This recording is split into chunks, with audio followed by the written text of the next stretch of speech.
Yeah, what's good?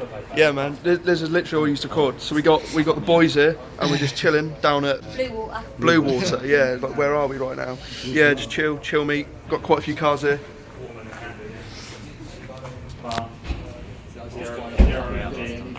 I'm happy. These are muffs. What are that? Oh, These are muffs. Muffs. it's got a little grassy patch. Little muffs. I didn't believe that when you told me 2 seconds ago. But yeah, no, it's pretty chill. I feel like I've got to go record now as well. Yeah, man, we're literally just all recording. The reason I use this is because it's got the flip-up screen. That's decent.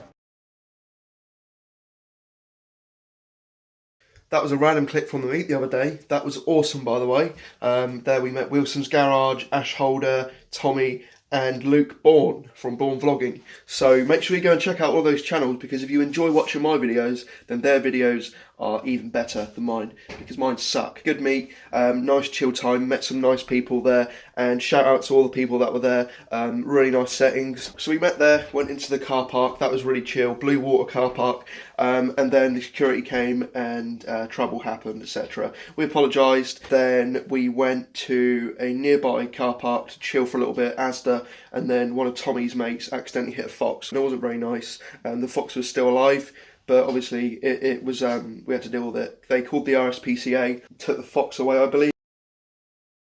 But yeah, Kilster called the RSPCA. I believe they came. I'd left at this point, but they took the fox away. It was a really horrible sight, guys. It was sort of laying there. It had like blood in its eyes and stuff. It was really horrible. And like I say, if you're going to hit something, it's normally best if it dies straight away. That way it puts it out of its pain and misery. I don't really would talk about this on the video anyway. It's not a very nice topic. So yeah, on to today's topic of the video. We're on our way up to Halfords just to get another phone mount. This one's completely screwed, and it's going to be a little while until I can get a new camera. In this video I just really wanted to speak about why you shouldn't buy an ST, or in narrower terms, why you shouldn't commit your life to a car that you might not be able to afford. This isn't by any means saying that I regret buying my car whatsoever. However, there are trade-offs to buying a car like this, a relatively new car, and I just wanted to speak on that. I don't know how well you guys can hear me, by the way, because the phone camera doesn't pick up noise too well, and I don't know if you can see me too well either, because there's too much sunlight, which we should get past very soon. I just really wanted to speak on buying a new car, and let's be honest now, 9 times out of 10, if you're looking into buying an ST, you're probably within my age bracket. I'm not, I'm not saying that you are, I'm saying you might be, you probably are, because a lot of people that drive these cars, and sorry, but this phone keeps moving, it's really annoying. A lot of people that drive these cars are around my age bracket, so you're looking sort of 18 to 25, that sort of age bracket. And when it comes to buying an ST, they're not the cheapest car to buy, and in terms of insurance as well, it's not easy to get insured on a car like this, because they're, one, easily stolen if you're in, more so if you're living up north, sort of Birmingham, Essex, London and upwards, and 2, it is a 1.6 turbo, it is a 1.6 turbo, so it's not the cheapest car to insure if you're a relatively new driver, which if you're 18 to 25, you probably are quite a new driver. So why you shouldn't buy an ST, or any car around this bracket for that matter. They're expensive. I'm not going to lie, my car itself I bought for 14.5, and that was with 3,000 miles on it. And I made the mistake of getting into the whole finance route of things. I jumped into it way too quickly. At the time, I was working a job where I wasn't on very good money, and I'm still, at the moment, I'm not even employed.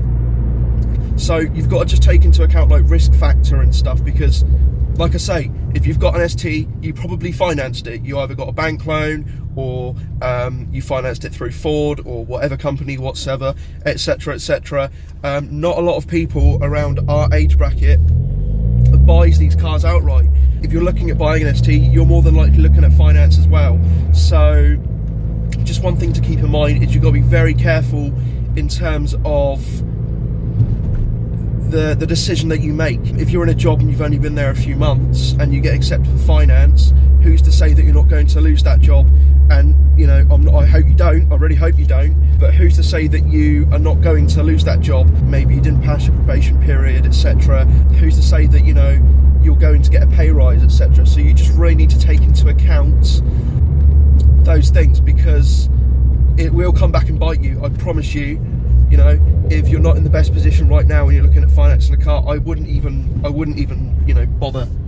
I wouldn't even bother looking into it, because it's too much of a risk to take. Now, if you're in a secure job, you've been in there for years, you enjoy it, you know you're going up, then yes, it is a good idea, but just make sure you go with the right package and don't do what I done. And what I done is what a lot of people do, I believe. Some people just pull off some magic, I don't know, but I had a car on finance already, which was a black edition. What I had done is the Ford dealership that I go to, and I'm not going to mention them because I don't know if they're allowed to do this.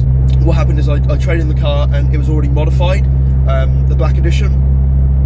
So they put that finance, or the remaining settlement figure, onto this car, so it ended up being really expensive. Stupid mistake. I shouldn't have done it. As much as I love this car, you know, any car, it is not worth, you know, mugging yourself off for, really. In a sense, I was way too excited. I was like, oh my god, no, let's do this.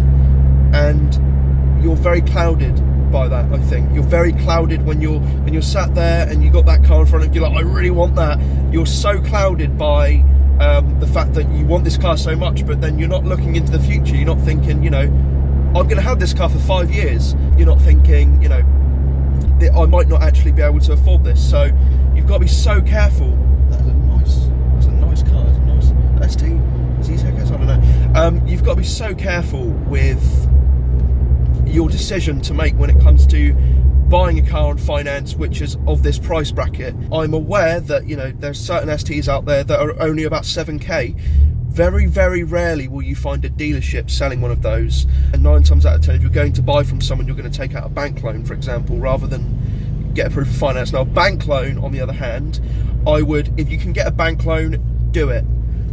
If you can get a bank loan when buying one of these cars and you've come to the decision, you've really thought about it, do it. Because what a bank loan allows you to do is it allows you to sell your car whenever you want, because the car actually belongs to you rather than the finance company or whatever bank you're with, which is providing the finance for that car. And with a bank loan, you can say, yeah, you're going to get this loan out to buy a car, but it's not. With a bank loan, you've got to understand that it's not restricted to that. They're not holding that money against that car. They're holding that money against you rather than the car.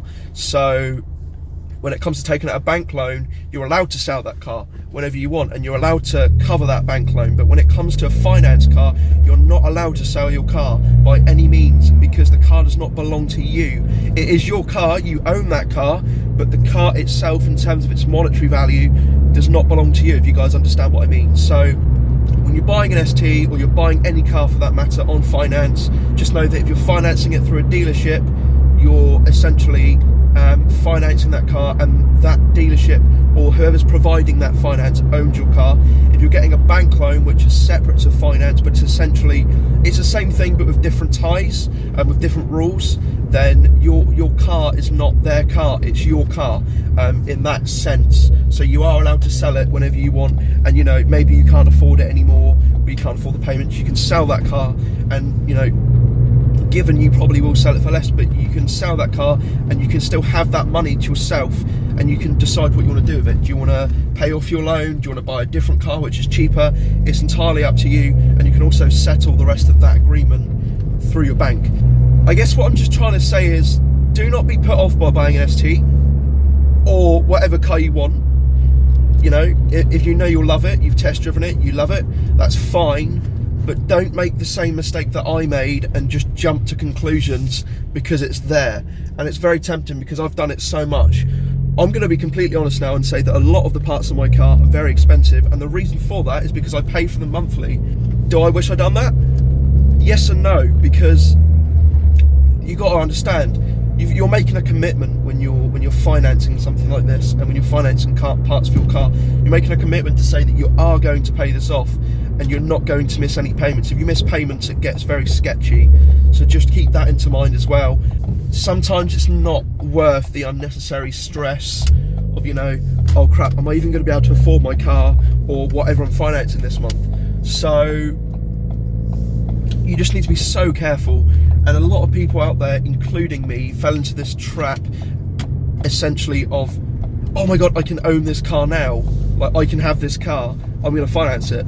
At the end of the day, 9 times out of 10, that day that you bought that car, you're not going to have that feeling for the rest of the time. And I've got to not put up with this car because I love it, but I've got to have this car for 5 years now, or at least halfway through the finance, where I can hand the car back, which I'm definitely not going to do. I'm going to keep the car. But the point still stands that if you're looking to buy a car on finance, you need to understand the commitment that you're making, and it's not always clear to most people at the time of doing it. It's the same with anything that's a big thing in your life. If you're going to do something, you know, you've got to be aware there are drawbacks, etc., that are going to be in place. I am making this video to help you. I'm not making it to scare you away and say don't buy the car that you really want. That's not what I'm trying to say at all. What I'm trying to say is, me and tons of other people out there, I'm sure, share the same opinion when it comes to financing a car and buying a car that you really like and really want.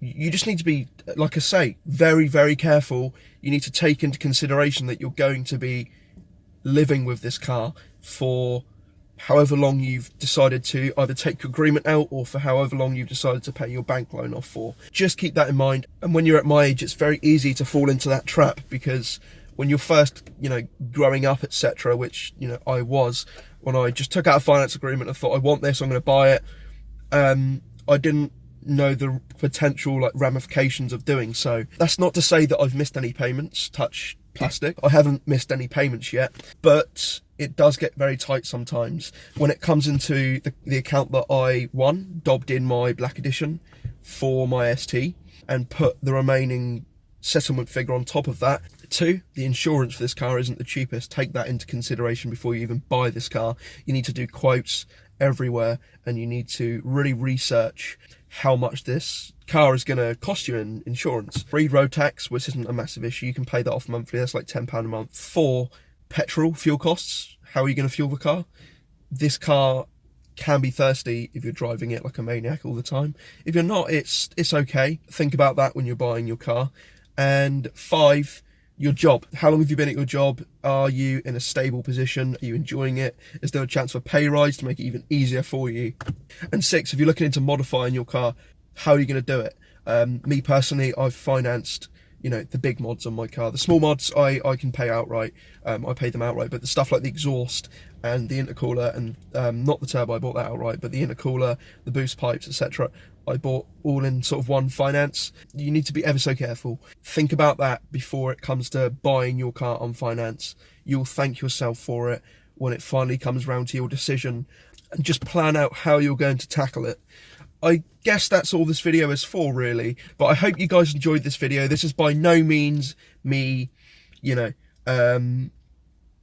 telling you not to buy an ST. That is not the case whatsoever. But a lot of my fans and supporters and people out there, and I don't mean to sound big-headed, but people that watch my videos and support me, for a better word, are looking at buying an ST or already have an ST and are in my situation. A lot of people like to jump into it. Don't jump into it. Don't be that guy. Think about your deposit if you're going to buy it on finance, which if you don't buy it on finance, fair enough. If you get a bank loan, fair enough. But this is mostly for people that want to finance a car through a dealership. If you're looking at buying a car on finance, take into account and fully understand the potential issues that you may fall into. Take into account your pay.